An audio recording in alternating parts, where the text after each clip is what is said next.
નમસ્કાર. આજે આપણે ભારતના ઇતિહાસના એક એવા સમયગાળામાં ઊંડા ઉતરવાના છીએ જે શૌર્ય, સંઘર્ષ અને અ, સંસ્કૃતિના અનેક રંગોથી ભરેલો છે. રાજપૂત યુગ. હા, લગભગ ઈસવીસન 700 થી 1200 સુધીના, એટલે કે 500 વર્ષનો સમયગાળો. બરાબર.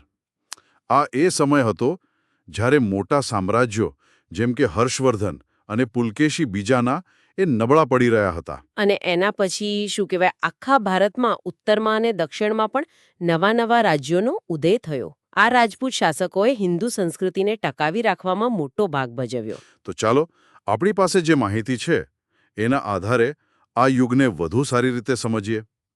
શરૂઆત ક્યાંથી કરીએ? આ યુગની શરૂઆત કેવી રીતે થઈ?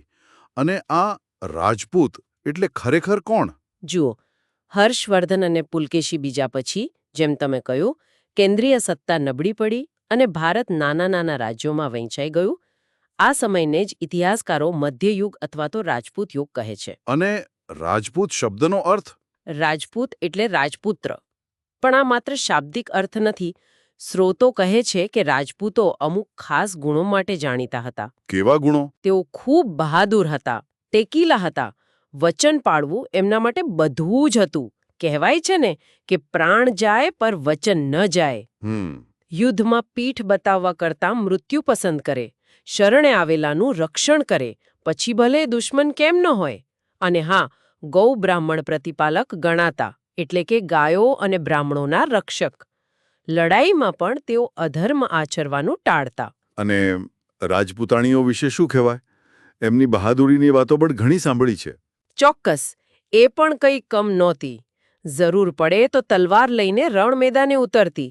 પોતાના પતિ કે પુત્રને હસતા મુખે યુદ્ધમાં વિદાય આપતી. એમનું શૌર્ય પણ ઇતિહાસમાં નોંધાયેલું છે. બરાબર. તો આ સમયમાં કયા કયા મુખ્ય રાજ્યો હતા?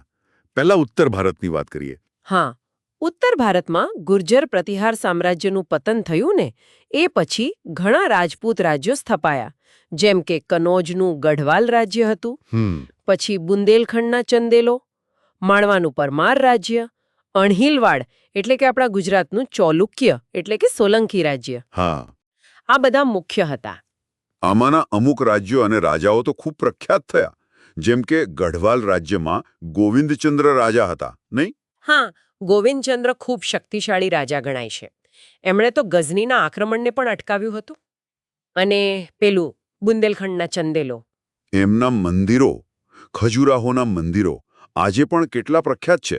બરાબર, એ ચંદેલોની દેન છે.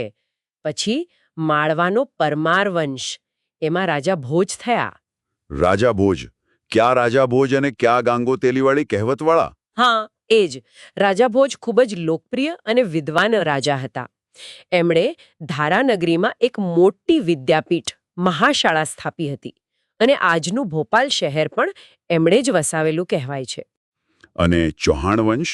એમાં તો પૃથ્વીરાજ ચૌહાણનું નામ સૌથી મોટું. ચોક્કસ, પૃથ્વીરાજ ત્રીજા. એમનું નામ ઇતિહાસમાં અમર છે. એમણે ઈસવીસન 1191માં તરાઈના મેદાનમાં પહેલા યુદ્ધમાં શિહાબુદ્દીન ઘોરીને હરાવ્યો હતો. પણ પછીના જ વર્ષે 1192માં તરાઈના બીજા યુદ્ધમાં? બીજા યુદ્ધમાં એમની હાર થઈ. અને આ હાર, શું કહેવાય, ભારતના ઇતિહાસ માટે એક સીમાચિહ્નરૂપ ઘટના બની. કારણ કે એના પછી જ દિલ્હીની ગાદી પર મુસ્લિમ સત્તાનો પાયો નંખાયો. એટલે આ ખૂબ જ મહત્વનો વળાંક હતો. અચ્છા, આ તો થઈ ઉત્તર ભારતની વાત. હવે આપણા ગુજરાત તરફ આગીએ. અહીં રાજપૂત યુગ કેવો રહ્યો? ગુજરાતમાં પણ રાજપૂત યુગનું ખૂબ મહત્વ છે. 8મી સદીમાં વનરાજ ચાવડાએ સરસ્વતી નદીના કિનારે અણહિલવાડ પાટણની સ્થાપના કરી. હા, ચાવડા વંશ. પણ ગુજરાતનો ખરો સુવર્ણ યુગ તો સોલંકી વંશના શાસનમાં આવ્યો. સોલંકી કાળ. મૂળરાજ સોલંકી, ભીમદેવ પ્રથમ. બરાબર. મૂળરાજ, ભીમદેવ પ્રથમ, સિદ્ધરાજ જયસિંહ, કુમારપાળ, આ બધા ખૂબ શક્તિશાળી અને પ્રતાપી શાસકો થયા. ભીમદેવ પ્રથમના રાણી ઉદયમતીએ પાટણમાં જે વાવ બંધાવી. રાણીની વાવ આજે તો યુનેસ્કો વર્લ્ડ હેરિટેજ સાઇટ છે. એકદમ. અને સિદ્ધરાજ જયસિંહના માતા મીનળ દેવી, એ તો આદર્શ રાજમાતા ગણાયા. એમણે પ્રજા કલ્યાણના ઘણા કામો કર્યા. જેમ કે સોમનાથનો યાત્રાળુ વેરો માફ કરાવ્યો, ધોળકામાં મલાવ તળાવ બંધાવ્યું. અને સિદ્ધરાજ જયસિંહે પોતે પણ વિદ્યાને ઘણું પ્રોત્સાહન આપ્યું, ખરું ને? હેમચંદ્રાચાર્યજી પાસે ગ્રંથ લખાવ્યો હતો. હા, કલિકાલ સર્વજ્ઞ હેમચંદ્રાચાર્યજી પાસે સિદ્ધહેમ શબ્દાનુશાસન નામનો પ્રખ્યાત વ્યાકરણ ગ્રંથ રચાવ્યો. એની શોભાયાત્રા પણ હાથી પર કાઢી હતી. પછી કુમારપાળ આવ્યા, જેમણે જૈન ધર્મ અપનાવ્યો અને અહિંસાના પાલન પર ખૂબ ભાર મૂક્યો. રાજ્યમાં પશુહિંસા પર પ્રતિબંધ મૂક્યો. અને સોલંકીઓ પછી? સોલંકીઓ પછી વાઘેલા વંશનું શાસન આવ્યું. એમના છેલ્લા શાસકોમાં વસ્તુપાળ અને તેજપાળ નામના બે ભાઈઓ મંત્રી હતા, જેઓ ખૂબ કુશળ હતા. હા, દેલવાડાના દેરા એમણે બંધાવ્યા હતા ને? બરાબર.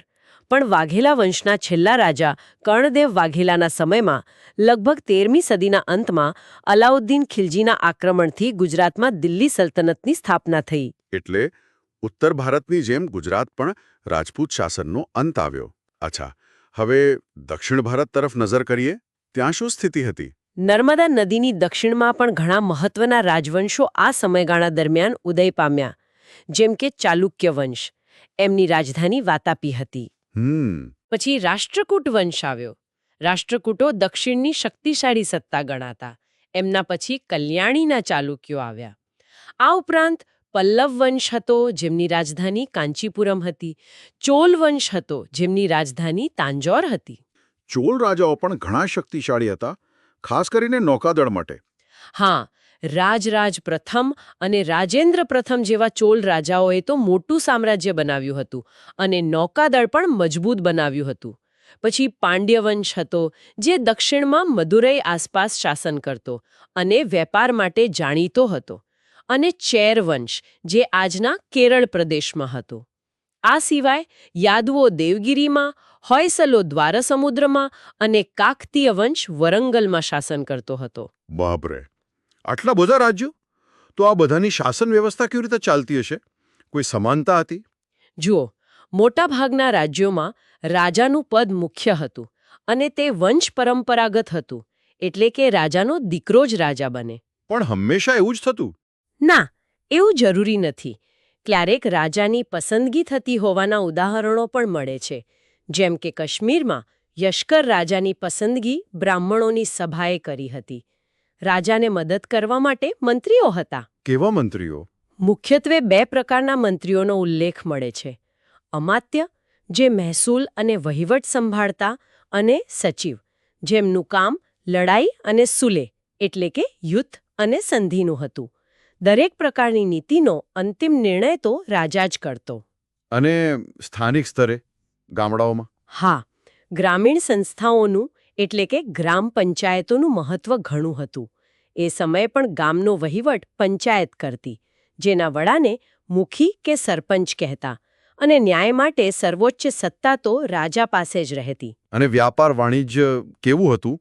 કરવેરાની શું વ્યવસ્થા હતી? વ્યાપાર વાણિજ્ય માટે અલગ વિભાગ હતો. જમીનની ઉપજનો 6ઠ્ઠો ભાગ, જેને ભાગ કહેતા, એ કર તરીકે લેવામાં આવતો. જમીન પર બીજા પણ કર હતા. અને હા, બંદરો અને નાકાઓ પર પણ કર લેવાતા. ગુજરાતમાં તો ખંભાત અને ભરૂચ જેવા મોટા બંદરો હતા, જ્યાંથી આંતરરાષ્ટ્રીય વેપાર પણ થતો. પણ આ સમૃદ્ધિની સાથે સાથે બહારના આક્રમણોનો ભય પણ સતત રહ્યો હશે, ખરું ને? હા, એ વાત સાચી છે. 8મી સદીમાં આરબ સત્તાનો વિસ્તાર રોકાયો, પણ પછી ગઝની પ્રાંતમાંથી આક્રમણો શરૂ થયા. પહેલા સુબુક્તેગીને અને પછી એના પુત્ર મોહમ્મદ ગઝનીએ. મોહમ્મદ ગઝની, એણે તો ભારત પર ઘણી ચડાઈઓ કરી હતી. હા, ઈસવીસન 1000 થી 1026 દરમિયાન. એનો મુખ્ય હેતુ ભારતની અઢળક સંપત્તિ લૂંટવાનો હતો. એ દરેક વખતે વધુ ને વધુ તાકાતવર થઈને આવતો. અને એની સૌથી મોટી અને દુઃખદ ચડાઈ તો સોમનાથ પરની હતી, ઈસવીસન 1026માં. બરાબર. સોમનાથ મંદિરની લૂંટ એ ભારતના ઇતિહાસની એક કાળી ઘટના ગણાય છે. દુર્ભાગ્યની વાત એ હતી કે આટલા બધા શક્તિશાળી રાજપૂત રાજાઓ હોવા છતાં તેઓ એક થઈને ગઝનીનો સામનો ન કરી શક્યા. એની એકતાના અભાવનો લાભ ગઝનીને મળ્યો. અને ગઝનીના અવસાન પછી લગભગ 150 વર્ષ સુધી શાંતિ રહી, પણ પછી ફરી આક્રમણ થયું. હા, એ જ ગઝની પ્રાંતમાંથી, એટલે કે અફઘાનિસ્તાનમાંથી શિહાબુદ્દીન ઘોરી આવ્યો. એનો ઈરાદો ફક્ત લૂંટનો નહોતો, પણ અહીં શાસન સ્થાપવાનો હતો. અને એણે જ પૃથ્વીરાજ ચૌહાણ સાથે તરાઈનું યુદ્ધ કર્યું. હા, પહેલા યુદ્ધમાં 1991માં તો એ હાર્યો, પણ બીજા જ વર્ષે 1992માં એણે પૃથ્વીરાજ ચૌહાણને હરાવ્યા અને દિલ્હીમાં સલ્તનત યુગનો પાયો નાખ્યો. તો આમ રાજપૂત યુગનો અંત આવ્યો અને એક નવા યુગની શરૂઆત થઈ. ખરેખર આ 500 વર્ષનો સમયગાળો શૌર્ય, કળા, સ્થાપત્ય, અનેક રાજ્યોના ઉદય અને અસ્તનો સાક્ષી રહ્યો. એકદમ સાચું. બહાદુરી અને સાંસ્કૃતિક ગૌરવથી ભરપૂર ઇતિહાસ છે આ. પણ સાથે સાથે એ પણ શીખવે છે કે અંદરોઅંદરની એકતા કેટલી જરૂરી છે. જો આંતરિક મતભેદો અને સંઘર્ષો ન હોત તો કદાચ બાહ્ય આક્રમણોનો સામનો વધુ સારી રીતે થઈ શક્યો હોત. વિચારવા જેવી વાત છે. કદાચ ઇતિહાસ આજે કંઈક જુદો જ હોત. જો એ સમયે રાજપૂત શાસકો એક મજબૂત સંઘ બનાવી શક્યા હોત તો. કોને ખબર? ઇતિહાસ તો બની ગયો છે, પણ એમાંથી શીખવાનું હંમેશા રહે છે.